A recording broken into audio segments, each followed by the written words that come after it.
Tough Saturday evening. I don't think our guys executed. I don't think we did a great job coaching, the whole deal. But our kids are playing their tails off, I can tell you that. I look in the back of the wall all the time and I talk about our attitude. I think our attitude's really good and I evaluate them on that all the time. Their effort was outstanding, almost too good at times.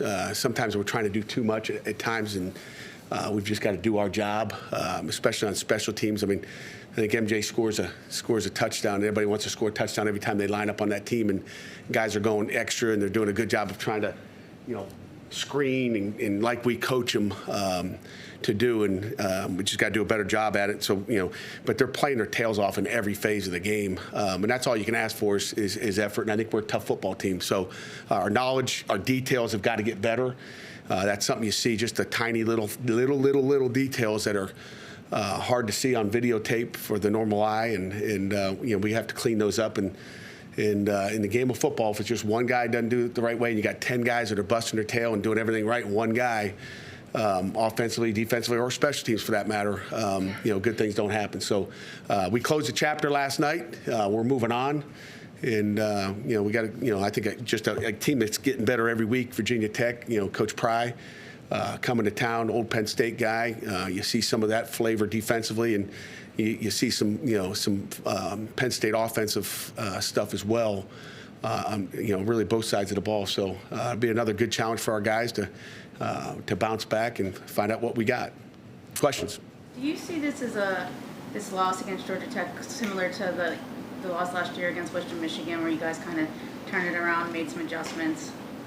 Every day, every game, man, you make adjustments. I don't see it as that. Georgia Tech's a good football team. I mean, if anybody's standing on the sideline, you look at them compared to what a Western Michigan, and no disrespect to Western Michigan, and you see what they look like. They're a good-looking football team. They got some great players, from down that Georgia area and surrounding, states down there. They're a good football team. Obviously, they made a change for a reason, whatever. And I think it, obviously was healthy for them. And they played energized, like I knew they would. Like I warned our team that they're 0-0 and they're fresh. And I don't see it like that. But we're going to make adjustments every week. And there's a lot of good stuff on tape, and there's a lot of stuff we've got to clean up.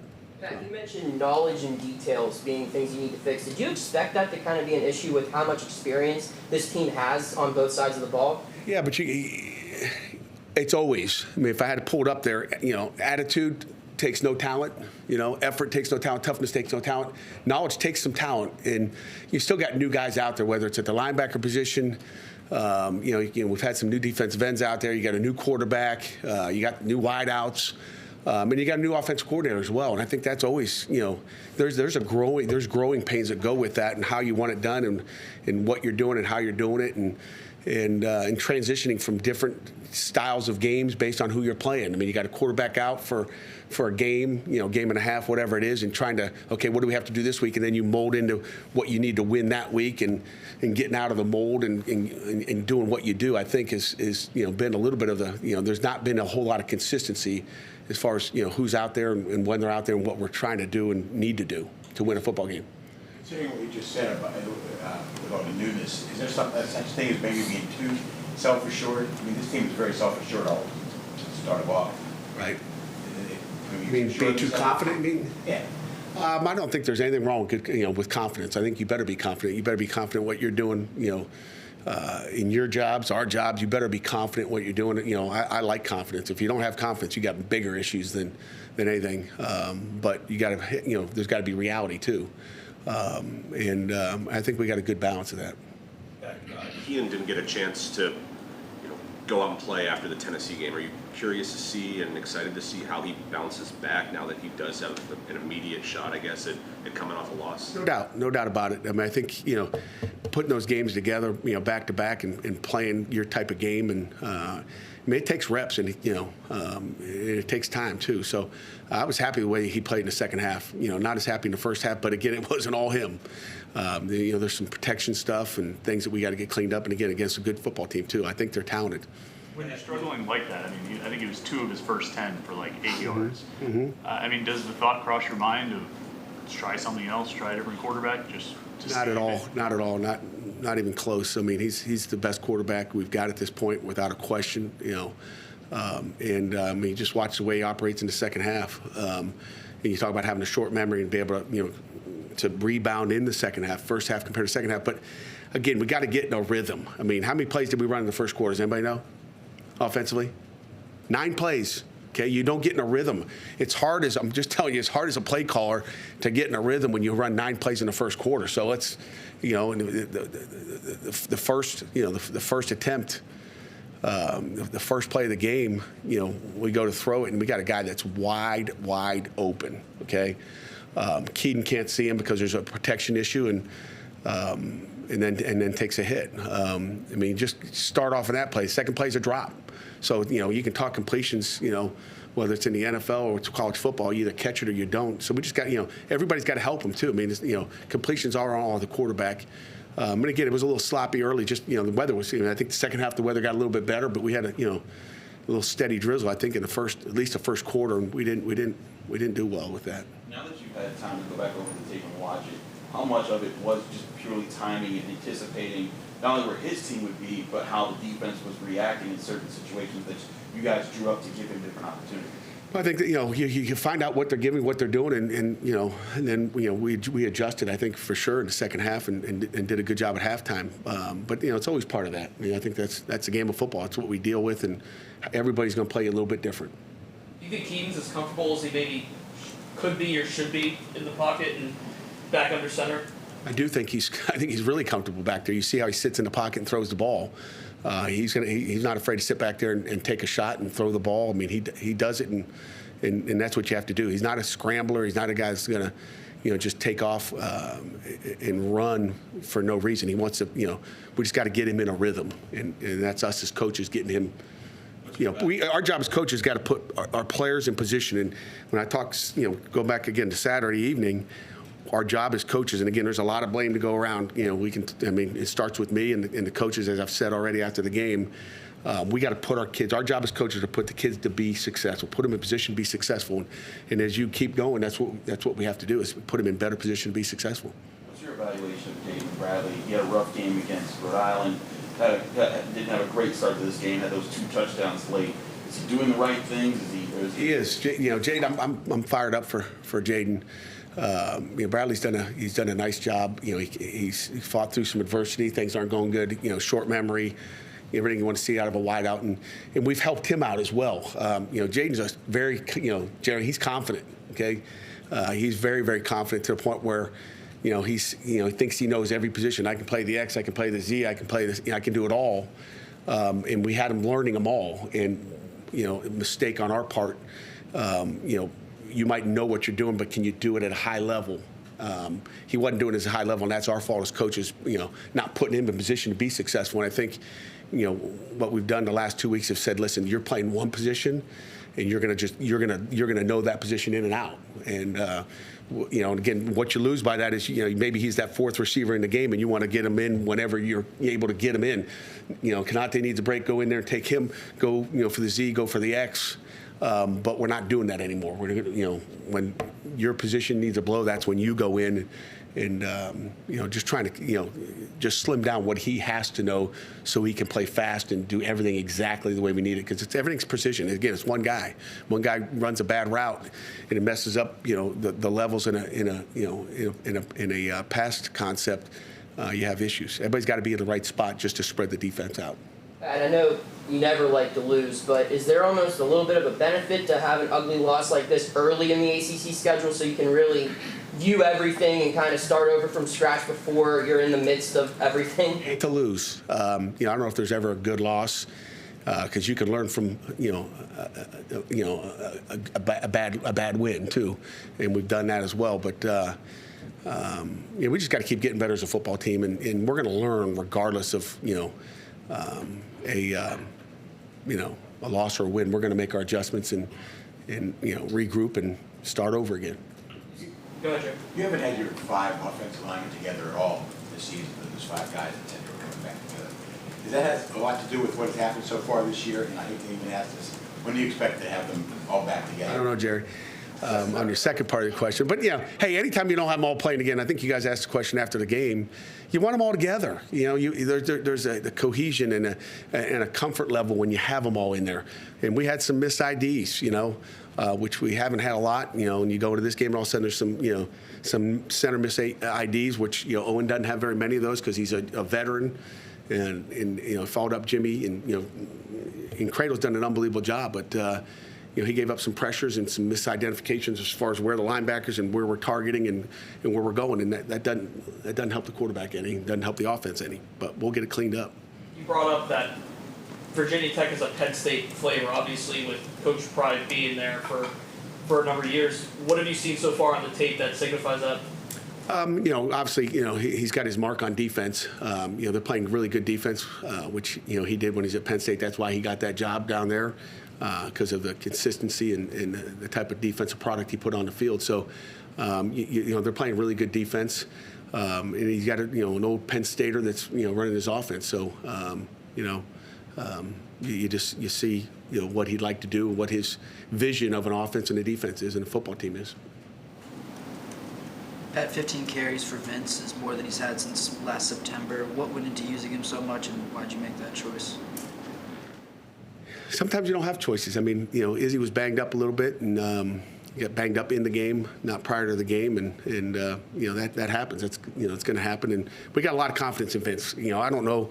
You guys can check back. You know, I love Vince, and I got a ton of confidence in him, and you know, he ran the ball well too.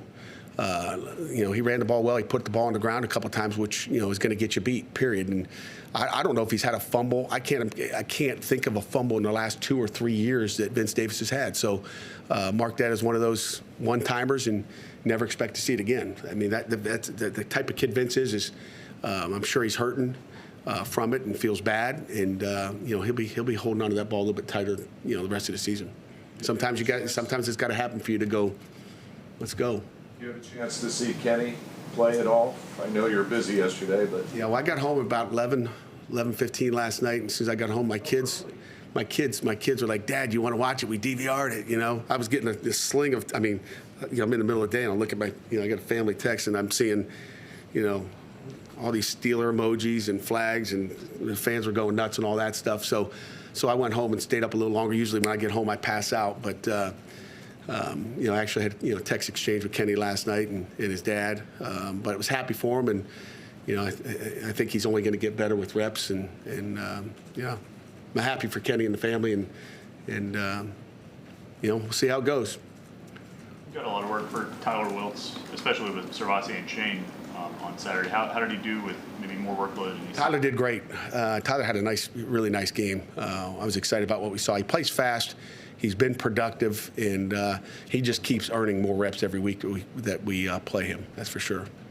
You guys were able to get back on top of the ACC as far as sack production so far, numbers-wise. But what do you guys have to do to kind of be able to assert yourself a bit more on the defensive front, finish the play? Because you guys are getting pressure, but maybe not finishing the play. Yeah, I mean, you know, we had 4 sacks in the first half, none in the second half. You know, that's not what you want to see, and Jeff Sims took off running. I mean, he's a good football player. I'm telling you, that guy's really good.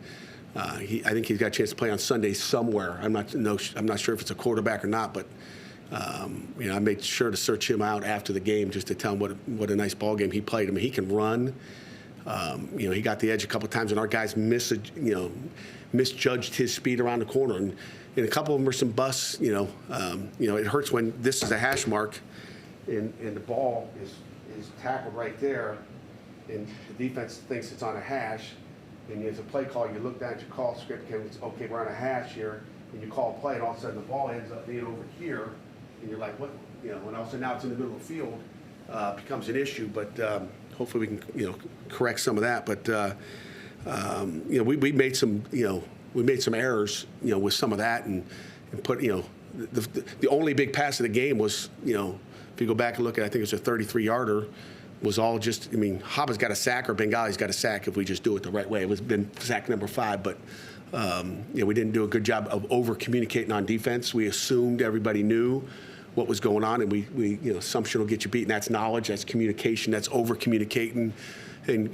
gave up the first field goal of the day on it, just a 33-yard pass, and then went 3 and out, or 3 plays and they kick a field goal. But the 33 yards pass gets you, and again, it was all structure and communication on defense. Same issues with the long run, the 63-yard run? Which one? There was too many of them. The 63. Which one? Who ran that one? I got confused because there was 5 big runs. We talked about explosive runs, and we had 3, the last 3 weeks, and then we gave up, I think, 5 big runs, which, and again, the quarterback had the last one at the end. That was an adjustment. We didn't get lined up perfectly like we need to, and when they're in 4 detached receivers, you better get lined up perfectly. We didn't.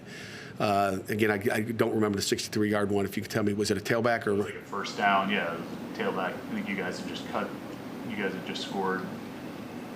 Yeah. Fourth quarter. Fourth quarter. I don't remember. Pull up the video, would you, EJ? We'll go through. We'll have the video session here. I would love to tell you which one it was.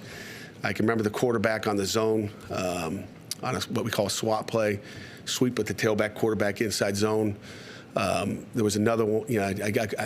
I'd be lying to tell you I knew exactly which one it was. I'm moving on. I've been watching a lot of Virginia Tech tape today. How about a couple more? How do you clean up the penalties? There were 12 for I think 75 yards on Saturday. We had 2 on defense. We had a holding on a 5-yard play that and we had 1 offsides where DeAndre Jules lined about this far offsides. We're going to get him checked for glasses today, just to make sure he can see the ball and make sure he doesn't go over the ball. I think we had 4 unforced errors on offense. 2 false starts down, coming out on a 99-yard drive. But we just had, I think, Jacoby flinched one time. Forget what, and then there was one holding on Vince Davis in protection, which called back an 18-yard pass, which is that's a large penalty when you're going backwards.